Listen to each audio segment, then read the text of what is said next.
Hola a todos, bienvenidos nuevamente. Estamos acá con Claudia. Hola, ¿qué tal?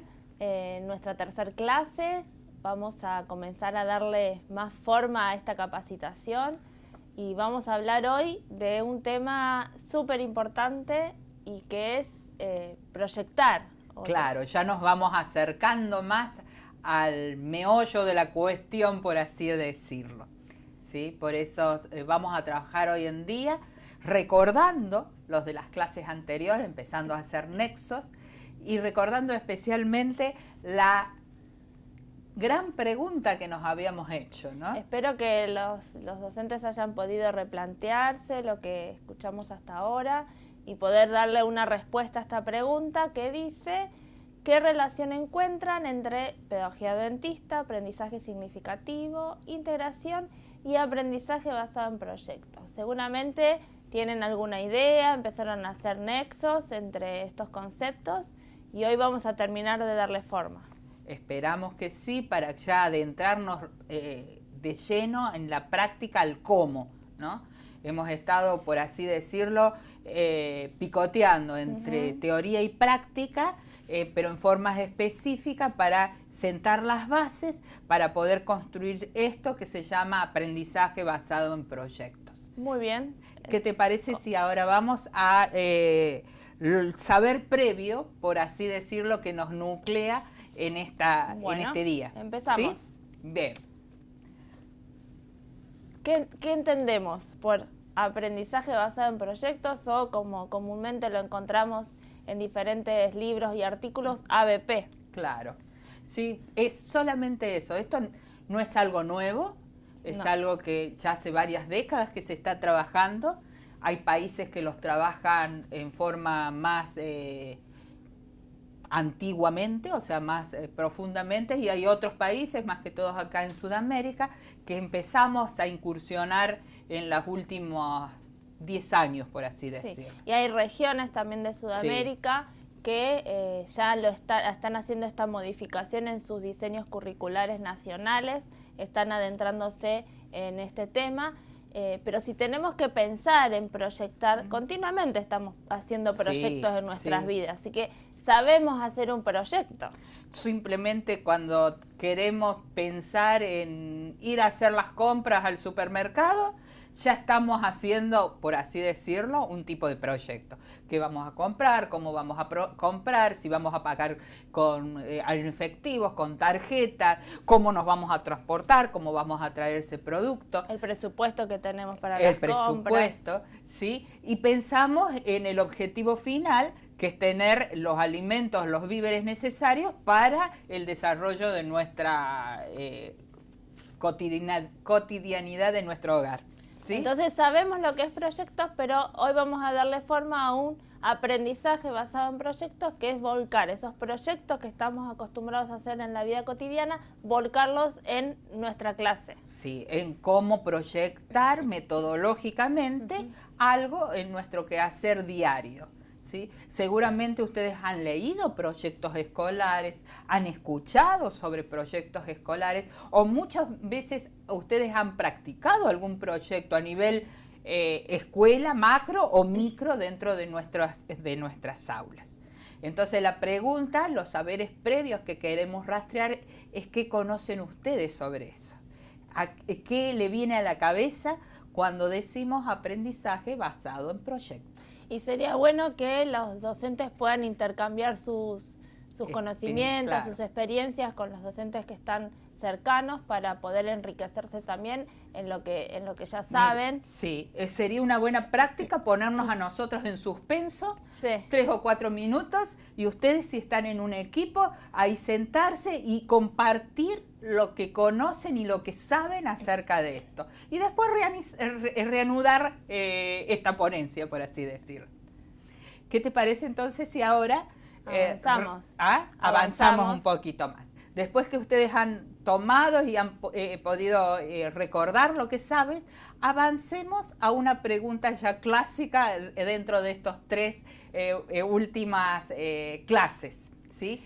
Y la pregunta es... ¿por qué enseñas como enseñas? Ya habíamos dicho que la idea es que podamos reflexionar sobre nuestra propia práctica Y para reflexionar necesitamos analizar lo que hacemos bien, qué hacemos mal, y responder a esta pregunta: ¿por qué estamos enseñando? ¿Por qué estamos haciendo las actividades que hacemos? ¿Por qué utilizamos esta metodología y no otra? Y replantearnos siempre con el objetivo de mejorar y con el objetivo de poder representar también en nuestra práctica áulica los cimientos que marcamos en nuestra primera clase, que son la pedagogía adventista, que se pueda reflejar a través de nuestra práctica en el aula.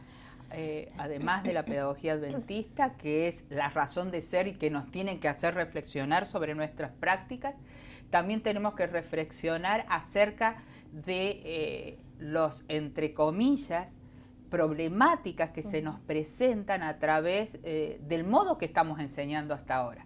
Por ejemplo, cómo está clasificándose tu escuela en relación a las pruebas internacionales que se dan en tu país, o las pruebas nacionales, o las pruebas de evaluación adventistas, el PAE, en dónde tienen problemáticas y por qué. Entonces, si hay problemática es porque algo estamos haciendo que no está solucionando esos problemas.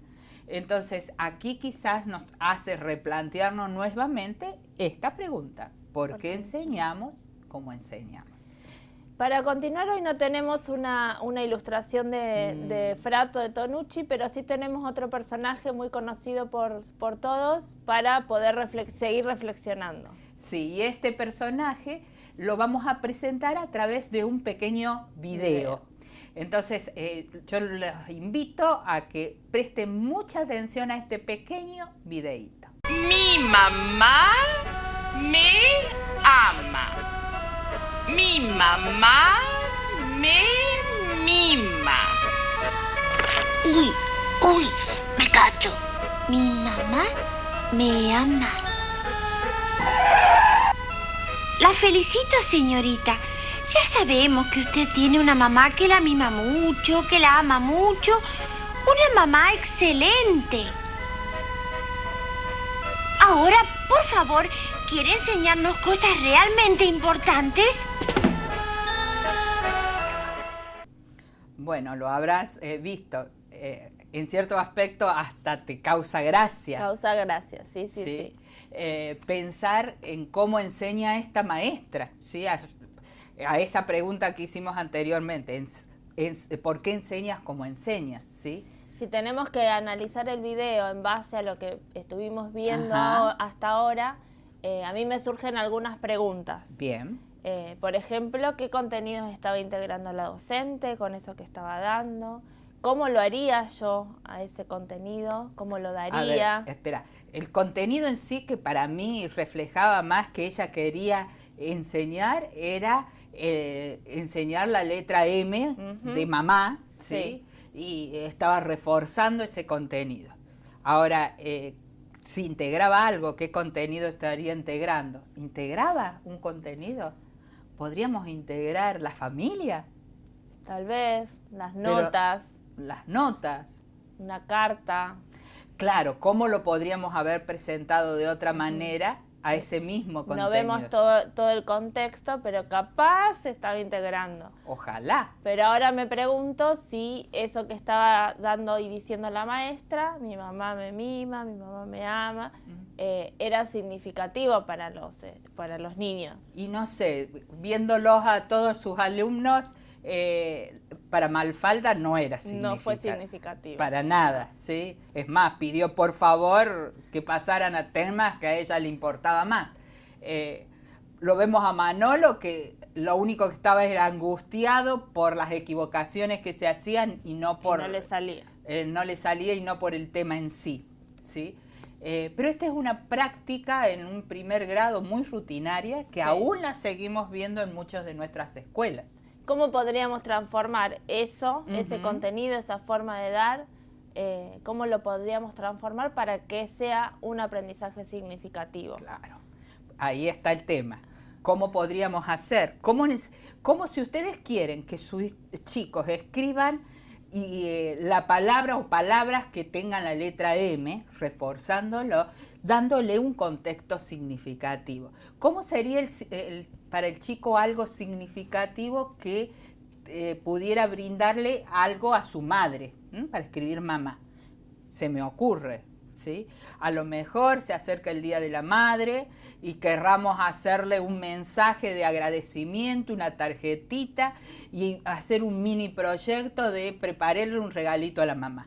¿Y cómo comunicárselo? O simplemente hacer una nota para dejarle a la mamá antes de ir a la escuela. Exactamente. Y entonces que él tenga el poder de comunicarle y transmitirle a su mamá lo que él quiera y no lo que la maestra le dice que es lo significativo. Decidir qué escribir. Decidir qué. Bueno, ¿sí? Ahí le estuvimos dando una pequeña adelanto. Transformación sí. a esta propuesta del videíto para adentrarnos un poquito más en el tema y que reflexionemos también para acercarnos a cómo armar un proyecto que sea significativo, que sea de interés, que contemple las ideas previas y los conocimientos previos de cada estudiante. Responda a la pedagogía adventista, a algún aprendizaje significativo e integrado en un todo, que sea algo real, ¿sí? Entonces lo que primero nos tendríamos que plantear, y esto nos hace plantear a todas las áreas educativas, es cuando un niño aprende más fácil y feliz. Que esa felicidad que hablábamos en la clase anterior, de que los niños en los primeros días de clase están muy contentos, se mantenga, que sea divertido, que sea fácil, pero que sea feliz, que lo disfrute. Que sea grato.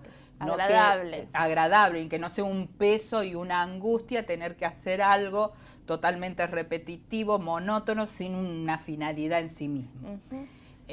Lo que vamos a compartir en la siguiente diapositiva quizás es una comparación de cuando un contenido le es fácil o le es difícil aprender a un niño.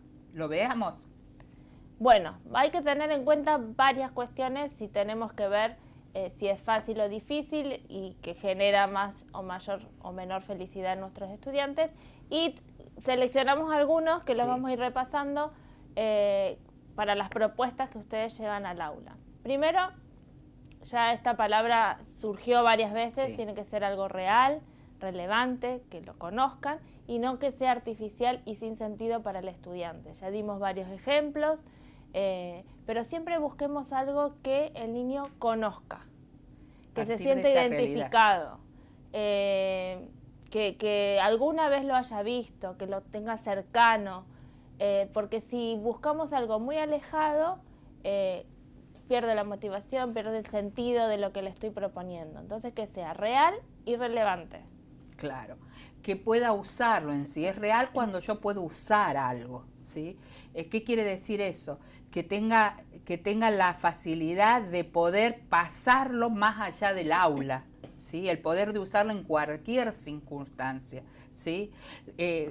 Volvemos a repetir algo que ya dijimos anteriormente. El conocimiento es algo necesario porque es necesario en la vida real, no porque es necesario dentro de la escuela, ¿sí? La escuela es una circunstancia, la vida es lo que nosotros estamos haciendo al niño competente para ella. Por eso tenemos que tener en cuenta que es fácil cuando puede usarlo y no cuando es un conjunto de habilidades que no sabe ni para qué sirve. Por ejemplo, le podemos hacer, decimos nosotros, el niño tiene que tener psicomotricidad para escribir. Entonces le empezamos a hacer un montón de ejercicios de psicomotrices, de palito, de rayita, de rulitos, ¿sí? Un montón de ese tipo de ejercitación, porque eso le va a servir para escribir. Y el chico está haciendo un conjunto de habilidades, ¿sí? De mover la mano que no sabe ni para qué es. Y no le es real, ni le es útil para algo, ni le es fácil. Entonces, pongámoslo en situaciones reales donde él va a utilizar ese conjunto de habilidades, que tenga el poder de usarlo en la vida real. No estamos diciendo que no es necesario desarrollar o hacer actividades para el desarrollo de la motricidad fina, pero sí hay otras opciones. Es ponerlo en el contexto de esa motricidad que es algo necesario para. Hay muchísimas manualidades que cumplen la misma función que el trazado de letras en una hoja continua, manualidades, trabajar con pedacitos chiquitos de elementos, o envolver un hilo en una lata, Hay un montón Sí. de trabajos manuales que pueden llegar a ser algo después útil, que se puede regalar, que se puede hacer para uno propio, elementos para la propia Claro, aula, que lo vea que se puede usarlo, que es real. que cumplen las mismas funciones que el trazado de letras una al lado de la otra en una hoja. Entonces, opciones hay para desarrollar, en este caso, por el ejemplo, la motricidad fina. O sea, es buscar el camino alternativo para salir del camino que estamos acostumbrados a transitar. Sí. El siguiente punto es que sea íntegro, y esta palabra ya lo estuvimos trabajando mucho, y no dividir en pedacitos, ver como un todo, y que todo lo que nosotros podamos transmitirle a los estudiantes cobre sentido a través de algo, a través de realizar una actividad, a través de realizar un producto, a través de realizar un objeto, a través de realizar un montón de cosas, pero que lo vea como una forma conjunta. Volvemos a la metodología hebrea, el pueblo hebreo que trabajaba de manera íntegra y no dividido en partes aisladas sin sentido. Lo vemos en lectoescritura, lo vemos en matemáticas, que son instrumentales, llevémoslo a algo real para que él pueda verla en forma íntegra y no dividido en partecitas. Sumado a eso, si es algo íntegro, si es algo real que puede usarlo, obviamente va a ser algo interesante porque lo ve necesario y no algo que es aburrido, tedioso, que tiene que hacerlo sin sentido, hojas y hojas de sumas, de restas, que no le ve ninguna finalidad. En cambio, si es algo interesante, por ejemplo, un juego en el cual tiene que, qué sé yo, se me viene a la memoria, de bolos, ¿no? Para tirar bolos, y lleva una cartilla, quién suma más, quién suma menos, está haciendo sumas y restas, algo interesante y no algo aburrido como un simple mecanismo de repetición. Por eso todas están relacionadas. Todas, sí, se van sumando. Quizás nos repetimos, pero al ser interesante, al que lo pueda usar, va a ser algo útil. Obvio.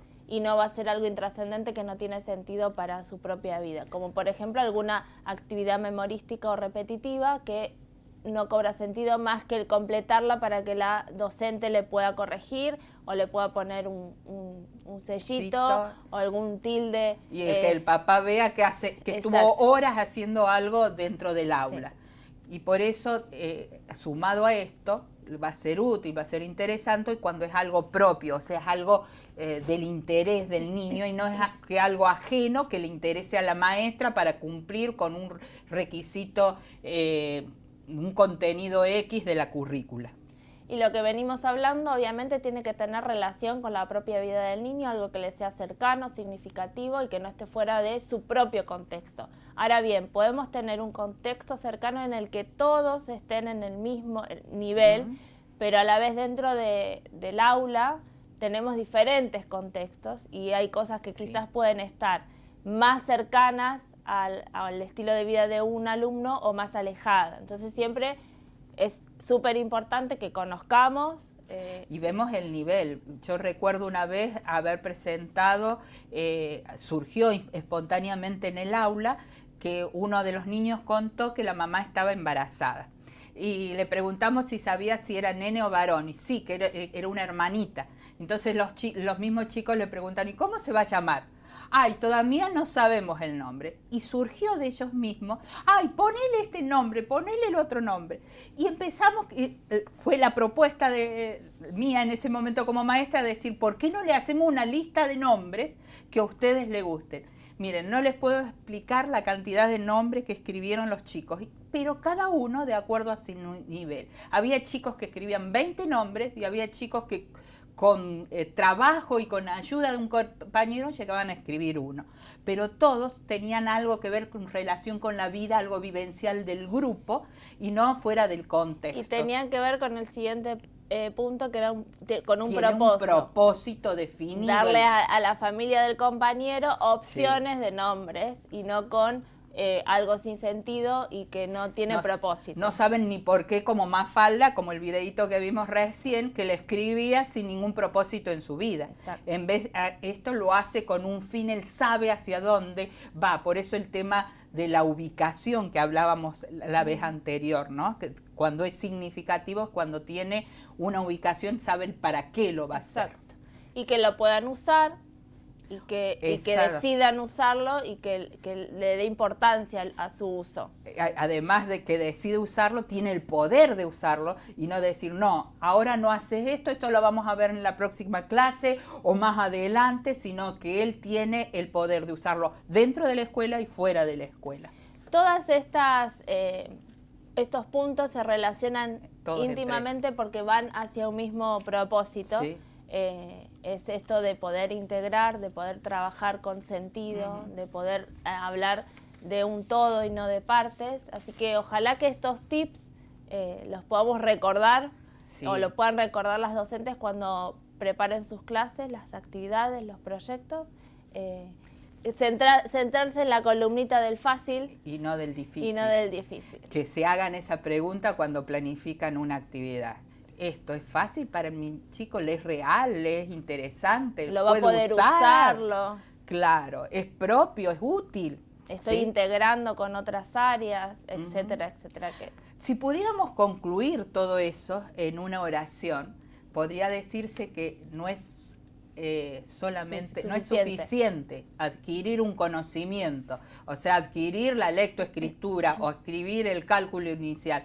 No es suficiente tener esa práctica, sino tener el poder, la capacidad y la necesidad de hacerlo, ¿sí? Y esto se relaciona con el pensamiento hebreo, ¿no es cierto? El pedagogía adventista, eso de ser reflexivo, del saber por qué lo hace, que no copie los modelos de otros, sino hacerlo por sí mismo, ¿no? Ahí tiene el poder, la necesidad y la capacidad, ¿sí? Bien.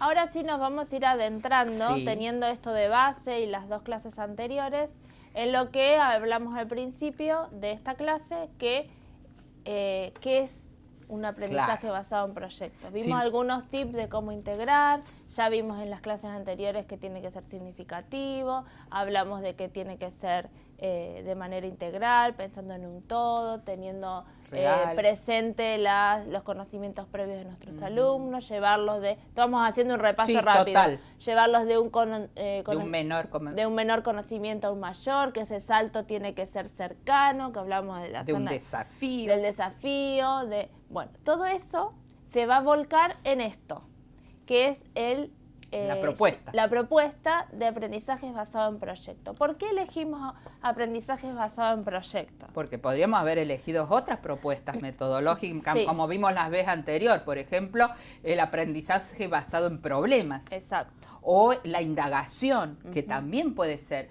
y que se complementan, no son excluyentes unas de otras, ¿sí? Pero lo hemos elegido básicamente por estas características que él presenta y que las vamos a ir desarrollando. Pero quizás sería bueno empezar a definirlo. A definir qué es. Nos costó, ¿no? Costó, sí. Elegimos muchas definiciones, la verdad, y las fuimos ahí como puliendo, armando para que quede lo más clara, concisa y al punto. Hay mucho material y más en la actualidad sobre ABP, que pueden consultar en las redes, hay libros enteros, hay videos muy interesantes sobre ABP, así que si quieren profundizar, nosotros también en el material vamos a aportar algo más para que ustedes puedan seguir leyendo, pero ahora vamos a ver una definición que armamos. Hay varias, es más, estamos volcando como 3 o 4 desde distintos ángulos que cada una de ellas aporta como algún elemento para poder llegar a hacer ese complemento y esa síntesis. La primera de ellas. Aprendizaje basado en proyectos, ABP, es un método de enseñanza y aprendizaje centrado en el estudiante, en el que éste adquiere conocimientos, habilidades y actitudes a través de situaciones de la vida real. Bien. Conocimiento adquirimos, pero ¿cómo adquirimos ese conocimiento? Claro. Acá lo clave es eso de la vida real, que es lo que nos aportaba y nos acercaba a la pedagogía adventista, a lo significativo, a lo integral, ¿sí? A través de situaciones de la vida real. real. Esto Sí. lo sacamos textual de, ahí está la cita, María Dolors Bernabeu y María Cónsul. Esta es textual. Sí, totalmente textual. Total. Algunas han tenido algunas modificaciones, pero hemos ido armando. No se olviden de esta. De esta sacamos las situaciones de la vida real como algo significativo. Acá viene otra. ¿Cuál es la finalidad del ABP? Su finalidad es formar estudiantes capaces de analizar y accionar a los desafíos de la misma manera en que hará durante la actividad cotidiana. Es decir, valorando e integrando el saber que los conducirá a la adquisición de competencias. ¿Sí? Lo que voy a adquirir me va a servir para después. Te lo Exactamente. resumo así, ¿está bien? Muy facilísimo. Pero de la vida real, por eso son competencias de la vida De real. la vida real. ¿Sí? Y que son, por eso dice ahí, actividades cotidianas, por eso de la vida real. Bien. ¿Sí? Bien. Y también es importante eso, que son capaces, tienen capacidades, el desarrollo de la mentalidad, ¿sí? De analizar, de accionar, el análisis y la acción. La idea y la acción. ¿Te acordás cuando definimos la pedagogía hebrea? Hablábamos de eso, que la metodología era la idea llevada a la acción y la acción vista en la idea. Entonces esa ida y vuelta también se ve reflejada aquí. Bien. ¿Qué es un proyecto áulico? O sea, Ahí está. vamos haciendo más foco a nuestra actividad como docentes y podemos decir que es una macro situación de enseñanza ubicada en un marco real que responde a verdades e intereses de los involucrados. Promueve destrezas del pensamiento y adquiere cuerpo en un producto final concreto. Y ahí nosotros marcamos, subrayamos y resaltamos Saltamos. en el texto tres conceptos súper importantes que tienen que ver con el trabajo basado en proyectos. Primero, que tiene que ser de interés para los estudiantes. Nosotros como docentes podemos darle propuestas, porque un niño chiquito, pensando en Sí. un primero, en un segundo, quizá un Los tercero, conducís un los poquito. conducís un poco, a ver, le haces preguntas para despertar el interés y los conducís, pero tiene que ser algo de interés de los estudiantes. De su etapa, que es mayormente lúdica, relacional. Entonces vemos esos intereses, por eso es importante observarlos en los juegos, en dónde está yendo. Por eso contaba el ejemplo anterior, cómo saltó en la conversación áulica el interés de un hermanito y de ahí sacar un mini proyecto para poder llegar a hacer algo, ¿no? Pero acá, como vos decías, las palabras que vamos sumando: vida real, intereses, destrezas del pensamiento, producto final concreto. Otra definición que está muy buena es relacionado a la ejecución del proyecto. Y ella dice que requiere de todos, ¿sí? Es una actividad cooperativa, podríamos decir, que también lo hemos visto en otras veces, presenta un propósito claro y definido, cristalizado en un producto final concreto, vuelve a lo mismo, e integra contenidos y diferentes tipos de actividades cognitivas y experimentales.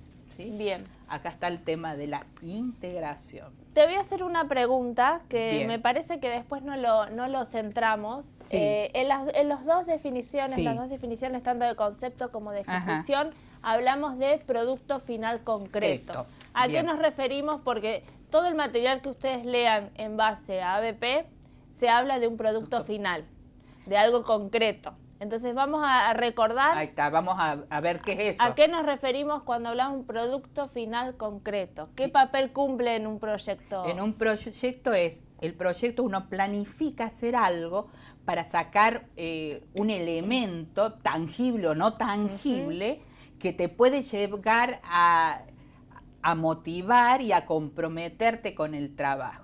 Me explico, por ejemplo, si quiero hacer un proyecto de una huerta escolar, el producto sería la cosecha de esa huerta, ¿sí? Saco algo tangible, ¿sí? Puede ser algo más basado en las ideas del producto con chicos más grandes, pero aún así siempre hay un producto, siempre hay un resultado, podríamos decirlo, de esto que estamos planificando. Y todo gira alrededor a la realización de ese producto. De ese proyecto, de ese producto, De ese claro. producto.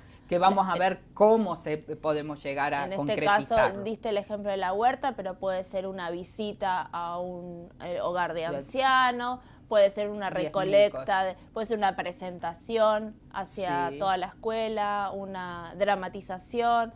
Hay diferentes tipos de proyectos, no los centramos mucho en eso, pero sí es interesante que tengamos en cuenta que cuando hablamos de proyecto áulico, tener siempre presente que el proyecto va a girar alrededor de la realización de ese producto final, ya sea tangible o no. Perdón, ahí pasó. Toqué de más, perdón. Tener presente eso, es el objetivo de nuestro proyecto. La clase anterior, ¿te acordás que estuvimos en el pizarrón y vimos esa temática aglutinante? Que en la integración pensábamos en un tema, ¿sí? En el proyecto tenemos que pensar en un producto, que el tema anterior había sido la familia. Quizás el producto de familia podría ser construir el árbol genealógico. El producto podría ser hacer un álbum de la historia familiar. Yo pensando en la familia, hice un proyecto hace unos cuantos años, de una exposición de elementos familiares antiguos. Bien. Ese era mi producto. En el esquemita que vimos, en el centro estaba la exposición de elementos antiguos. Le habíamos puesto hasta un título, Túnel del Tiempo, que salía en el libro. Entonces, ese era todo lo que fuimos preparando, se centraba en el día de la exposición. Y los contenidos relacionados van a ser muy similares, ¿sí? Pero en vez de poner un tema, uno pone el producto, ¿sí? Que lo puede definir, el producto lo puede definir como el tema central. Bien, avancemos. Estamos viendo algunas características, conceptos, definiciones, pero vamos a ver los beneficios que tiene trabajar. Si bien ya tiene mucho que ver con la pedagogía adventista que ya vimos y lo bueno que es, y obviamente sabemos que está dirigido por Dios, pero vamos a ver qué beneficios puntuales tiene trabajar dentro de nuestra aula por proyectos. Y los centramos en 6. Sé que pueden ser muchísimos más. Ustedes pueden encontrar en el material de apoyo de lectura muchísimos más. Nosotros acá es como que rescatamos los que nos parecieron a simple vista los más relevantes. Importantes. Por ejemplo, el primero está muy relacionado con la motivación, porque hacer un proyecto impulsa al chico a la acción, y era algo que estaba muy relacionado con la pedagogía adventista, ¿no? Eso de accionar. Bien, el otro que ya lo hablamos también, el compromiso de parte de cada uno de nuestros estudiantes, porque eso va a facilitar de los objetivos. Exactamente. El elaborar el producto y de una manera feliz. Si está comprometido con el proyecto, lo va a realizar de una manera feliz. Contento, y va a poner todo su esfuerzo para poder realizarlo. Entonces, el compromiso me va a ayudar a alcanzar los objetivos y los logros que tengo. No sé qué experiencias tenés vos en relación a los proyectos, pero yo cuando hacía proyectos en mi aula, los chicos estaban tan entusiasmados que era la hora del recreo y no querían salir, porque están tan metidos, están tan comprometidos con el trabajo, que no les interesa otra cosa más que hacer aquello que quieren realizar, cumplirlo. ¿no? Cumplirlo. Y por eso suma al otro beneficio, que es que estamos a través de esto respetando a los niños en su nivel del pensamiento. ¿Qué quiere decir eso? Que cada uno se va a acercar a ese producto de acuerdo al nivel de pensamiento, a las destrezas de pensamiento que está desarrollando, ¿sí? Y ayudarlo a través de su compañero a hacer algo colaborativo, a desafiarlos para poder crecer. Además, está respetando la autoestima propia de poder realizar ese producto final, ¿no? Para el logro de todas las posibilidades que le posibilita sacar un producto. Bien, trabajar por proyectos también da oportunidades para desarrollos cognitivos, sociales, comunicacionales, entre otros, y hace que nuestros estudiantes puedan usar y desarrollar habilidades mentales superiores a las que ya tienen adquiridas. Los desafía. Sí. El desafío te hace hacer cosas y adquirir conocimientos superiores a aquellos esperados para una edad determinada, porque ya estás con tantas ganas de que te vas a llevar a adquirir eso. Y otro más es el tema que ya lo charlábamos también, es que en los proyectos lo que ayuda es al tema de la cooperación, de la colaboración, el compartir ideas, el mirar cómo lo hacemos de esta manera, otras, resolver problemas que se van a ir planteando, habilidades, todo eso facilita el trabajo en proyectos y un gran beneficio. Bien, y trabajar en ABP facilita la conexión. En dos aspectos señalamos ahora: conexión entre lo que hago en la escuela y la realidad, Y la vida es real. que sea prácticamente una misma cosa, y tiene que ver, volvemos a la primera clase, y una de las primeras cosas que dijimos, que no había separación entre lo sagrado y lo secular, entre lo que diríamos la casa y la escuela, era todo una misma cosa. Bueno, la idea de trabajar por proyectos es que no haya separación entre lo que veo en la escuela y lo que después vivencio en casa o en la sociedad, en el contexto fuera de la escuela. Y otra parte es la conexión entre las diferentes disciplinas, ¿sí? Porque se trabaja en conjunto, en un todo, entonces hay una conexión casi instantánea entre todas las disciplinas que estamos acostumbrados a sectorizar en la escuela. Y el chico no se da cuenta que está haciendo una materia o la otra materia, porque está con el objetivo de lograr ese producto final, ¿sí? Que necesita las herramientas de las distintas materias para poder concretizarlo, ¿sí? Entonces, vamos a sintetizar. Sí, hemos dado un montón de beneficios, un montón de definiciones, pero si lo tuviéramos que decir en poquitas palabras, podría ser esta. En síntesis de lo que venimos hablando, la principal virtud del proyecto es que permite la organización del currículum en forma integrada y genera un producto real. En nuestro caso podríamos hablar de trabajo útil o servicio. Además, posibilita al educando, destrezas de pensamiento como el análisis, la interpretación, la crítica y la metacognición. O sea, las destrezas del pensamiento, ¿sí? Superior. Y eso del trabajo útil es algo que a nosotros, cuando estudiábamos y veíamos en el libro de la educación cómo aprendió Jesús, y eso de trabajo útil es lo más difícil en concretizar dentro de la estructura y el modelo escolar que se desarrolla en nuestras escuelas occidentales. Y creo que el proyecto te genera esa posibilidad de poder realizar algo útil. ¿Sí? Y era uno de las cuatro directrices que le dio directamente Dios a María para que eduque a Jesús de niño. En fin, podríamos pensar entonces que en proyecto es pensar en integrar, ya que la realidad es un todo. Y el proyecto toma eso del todo que tanto lo destacamos en el pensamiento de la filosofía pedagógica hebrea y adventista, por lo tanto. ¿Sí? Bien, ¿esto es fácil? No, esto implica algo. Esto implica esto. Esto implica esto. Es un cambio. Y es un cambio no solamente no es un cambio de 25 grados, es un cambio total, es un cambio de dirección, de 180 grados. Estamos yendo para allá y ahora vamos a ir para el otro lado, más o menos. Los pedagogos hablan de un cambio de paradigma. Paradigma es un modelo de ver la realidad y estamos rompiendo un modelo de ver la realidad educativa para implantar otro modelo totalmente diferente. ¿Sí? Un modelo griego a un modelo más bien hebreo de cómo abordar el aprendizaje. Para que no nos desesperemos, vamos a mencionar que este cambio no se realiza de un día para el otro. Es un cambio paulatino de experiencias cortas para ir transformando de a poco, pero es un cambio de nuestra manera de actuar. Por eso hablábamos de actitud y de pensar. Entonces, primero es pensar y el accionar van de la mano. Entonces, también un tema de animarnos a empezar a experimentar. Recuerdo que hace unos años les comentaba a un grupo de docentes porque me planteaban esto. Es muy difícil de un día para el otro empezar a planificar todo el año por proyectos.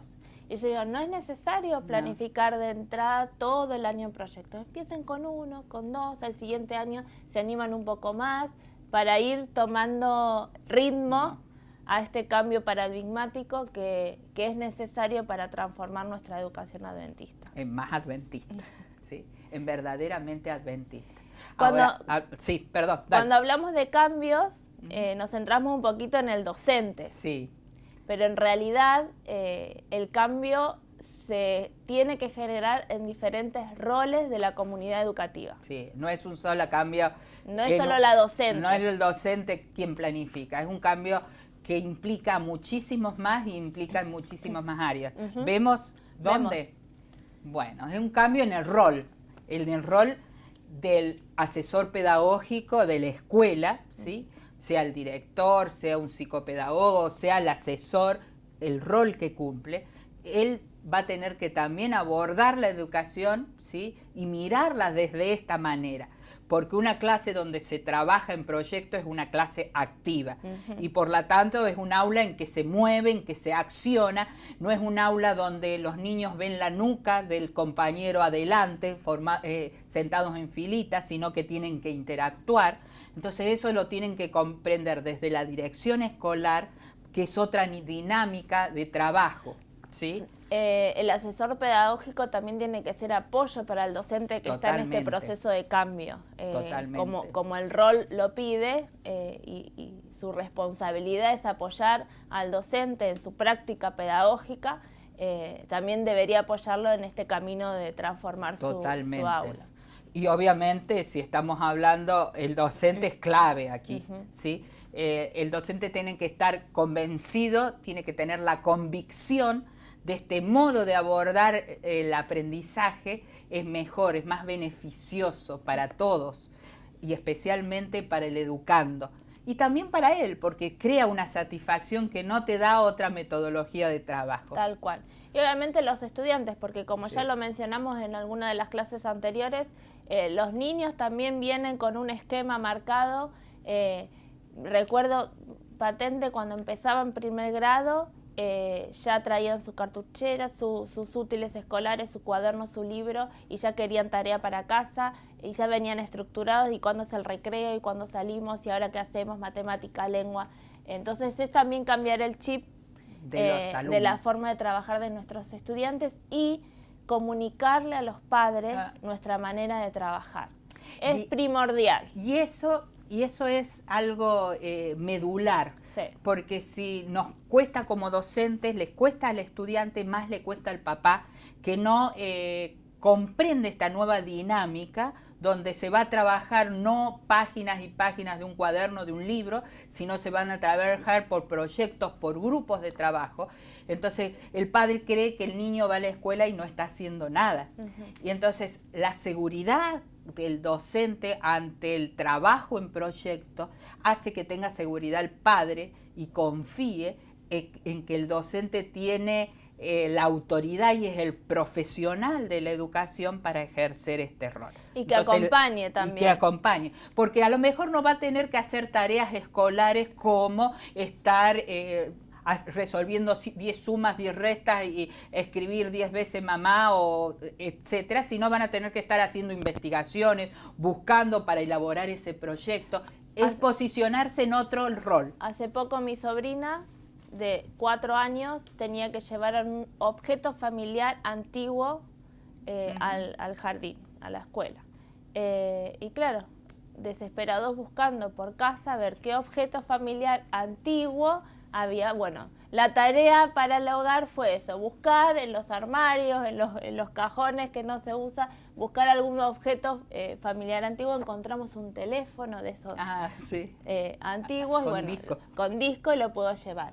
Se transforma la actividad o el acompañamiento de las familias, pero es necesario comunicar la forma de trabajar. Y también comunicarle que eso va a crear una interacción distinta entre padres y hijos, ¿sí? Haciendo referencia, un padre también a las 11 de la noche me llama por ese teléfono diciéndome el por qué tenía que hacer tal o cual investigación con su hijo, que era contarle a su hijo, ¿no? Y escribir por qué le habían puesto el nombre ese elegido. Y entonces me dice eso el padre, mira la hora que es y yo tengo que estar con mi hijo contándole y escribiéndole eso cuando él tiene que hacer las tareas. Entonces lo expliqué cuál era el objetivo y todo lo demás. A los 2 días el padre me llama de nuevo, podríamos decir la gentileza de ese papá, y me llama y me dice, gracias Claudia, porque lo que generó eso fue una comunión y un relacionamiento con mi hijo que no lo había tenido antes. Empezó a preguntarle y yo le pude compartir muchas cosas de él, de cuando lo esperábamos y cómo buscamos su nombre y cosas de la dinámica familiar que nunca habíamos tenido el propósito ni la necesidad de hacerlo y que ahora se plantea. Entonces es una nueva definición en relación a los valores, a las dinámicas, que hay que también verlo porque es un cambio, ¿sí? Y en este cambio, como ya mencionaste, cambian las relaciones. Totalmente. De los docentes con el alumno, porque cambia la manera tradicional de trabajar, de los docentes con los padres, porque se les comunica, se les comparte la forma de trabajo y la comunicación va a ser diferente. El alumno con los padres también, porque van a ir a casa pidiendo cosas diferentes o quizás fuera de lo que estamos acostumbrados. Y el último punto, que me parece uno de los sí, más importantes, que es el trabajo en equipo entre los estudiantes y los docentes con otros docentes de la escuela. Es fundamental el trabajo colaborativo con todos los participantes del proyecto. Si no hay trabajo en equipo, y lo hablamos que si se lo inculcamos desde niños, cuando se inserten en el mundo laboral, van a tener que seguir aplicando esta metodología. Así que es súper importante que reforcemos esto de trabajo en equipo, trabajo colaborativo, y que estas nuevas relaciones se fortalezcan a medida que se va avanzando. Es otro contrato educativo, ¿sí? Anteriormente teníamos al niño que escribía y estaba produciendo algo, y yo me acuerdo de mi escuela, o tener a esos chicos que escondían que nadie viera lo que él escribía. Hoy en día no se propicia eso, sino se propicia el compartir, ¿no? Ese trabajo en equipo, que al contrario, lo que yo te puedo compartir te va a enseñar y te va a acercar más. Entonces, totalmente otro contrato, otras pautas que hay que tenerlas claras. Y tiene que ver con la práctica. Exactamente, y ahí vienen los cambios más, quizás más notorios también, porque viene un nuevo cambio en relación a la planificación. Ya no vamos a tener que planificar por materias o arialmente en la planificación del proyecto, ¿no? Que lo vamos a trabajar, porque ahí vamos a... Hay que planificar, no nos salvamos de planificar. Hay que planificar. No hay proyectos sin planificación, ¿eh? Pero sí cambia la manera y cambia las estrategias que voy a utilizar en mi planificación escrita y después en la ejecución de esa planificación. ¿O a ustedes hacen lo mismo compras cuando en su casa planifican lo que van a comprar, o van al supermercado sin lista? Y a veces vamos con lista y hacemos... Sí, no le llevamos el apunte. Pero si vamos sin lista y no hemos ni pensado lo que vamos a comprar, generalmente llegamos a casa con cosas de más y las cosas que necesitamos no las compramos. Sí. Entonces, la planificación es una herramienta poderosísima. También en nuestra práctica tenemos que planificar diferentes estrategias o diferente la secuencia didáctica de la que vamos a utilizar. Y ¿sí? Obviamente la evaluación va a variar, porque Totalmente. Es una evaluación más formativa y de proceso, y de ver el compromiso y el paso a paso, y después la ejecución de ese producto final. Entonces la evaluación también cambia. Y por ende también cambian los tiempos y el manejo del tiempo dentro del aula, ¿sí? Ya no podemos planificar y tener en cuenta los tiempos, tantas horas de esta materia o de otro, porque esto se trabaja en forma integral. Verlo de manera conjunta, en un todo, cumpliendo todos los requisitos y objetivos de cada área, porque los tenemos que cumplir, pero en forma más global, claro, y completa. Y viendo y retomando lo que empezamos a decir al comienzo, porque esa pregunta que la tenemos desde la primera clase, ¿por qué enseñas como enseñas? Y haciendo relación al principio que charlábamos, que tenemos en nuestras escuelas en Sudamérica, según las evaluaciones solamente del PAE, un gran déficit, ¿sí? Y estamos viendo que hay cosas que obviamente no estamos realizando de la manera correcta, por así decirlo, o más efectiva para variar eso. Y encontramos a alguien muy conocido que dijo, lo encontramos y nos impactó mucho, una frase en relación al cambio que queremos compartir con todos ustedes. Este fue Albert Einstein, que dijo: locura es hacer la misma cosa una y otra vez esperando obtener diferentes resultados. Hace años que estamos enseñando de la misma manera y los resultados no cambian. No. Entonces es de locos no cambiar, es de locos seguir persistiendo en la misma manera. Y queríamos compartir con ustedes un testimonio escrito en este caso de una maestra que aplica el método, el ABP, aplica el trabajo en proyectos, y queríamos compartirlas con ustedes, leerlas, porque es gratificante su relato. ¿Por qué enseño como enseño? Y quizás ella responde a esta pregunta, sí, en su relato. Dice, cuando inicia los proyectos me hallo apremiada agilizando muchas actividades a la vez. Los días de proyectos son más duros que los días de lápiz y papel, pero los chicos se encuentran tan emocionados, tan profundamente comprometidos, que bien vale la pena. Yo creo que vale la pena empezar a buscar nuevos caminos, porque es de locos no hacerlo, ¿sí? Es de locos persistir en nuestras propias ineficacias. Probemos, veamos.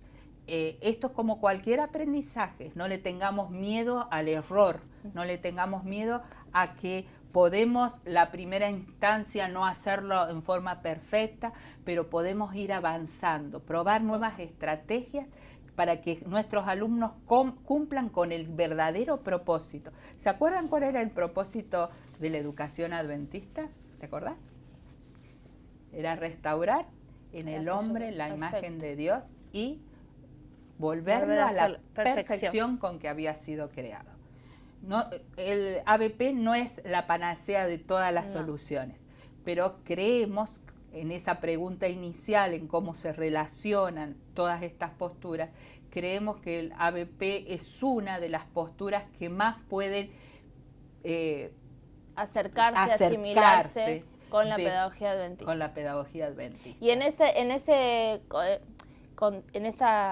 testimonio, en este texto escrito, si nosotros sacamos frases que la docente dice y lo relacionamos con conceptos que estuvimos trabajando, están casi todos. Están casi todos los conceptos que trabajamos.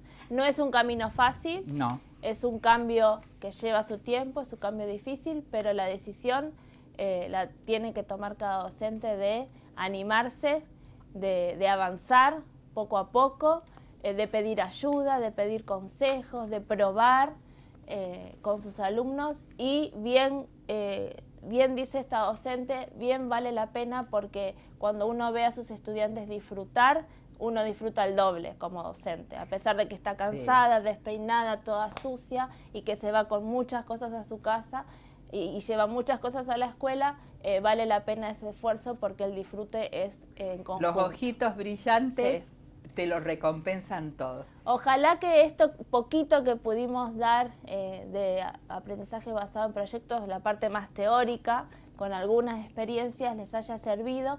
En las siguientes clases va a ser un poquito más práctica, vamos a bajarlo más al aula, quizás demostrar y escuchar algunos testimonios y mostrar más directamente cómo hacerlo en el aula. Desde la planificación, las estrategias, la evaluación, todo. Algunas ideas para que las docentes lo puedan aplicar, pero como en todas nuestras clases nos vamos con otra pregunta. Bien. Para que puedan reflexionar hasta la siguiente clase. Y esta pregunta es: ¿cómo trabajar con ABP teniendo que alfabetizar y matematizar, ¿sí? Porque la gran angustia que cargan las maestras de primero y segundo grado es que el gran propósito pareciera que fuera matemática y lengua, y tenemos miedo que perdamos el tiempo en hacer algún producto y el propósito que tenemos no se logre. Entonces, ¿cómo trabajar? Esa es la gran pregunta que las queremos dejar para que piensen hasta la semana que viene. Y ahora sí, despedirnos de ustedes. Hasta ella. Un gusto Un y gusto. nos encontramos la próxima.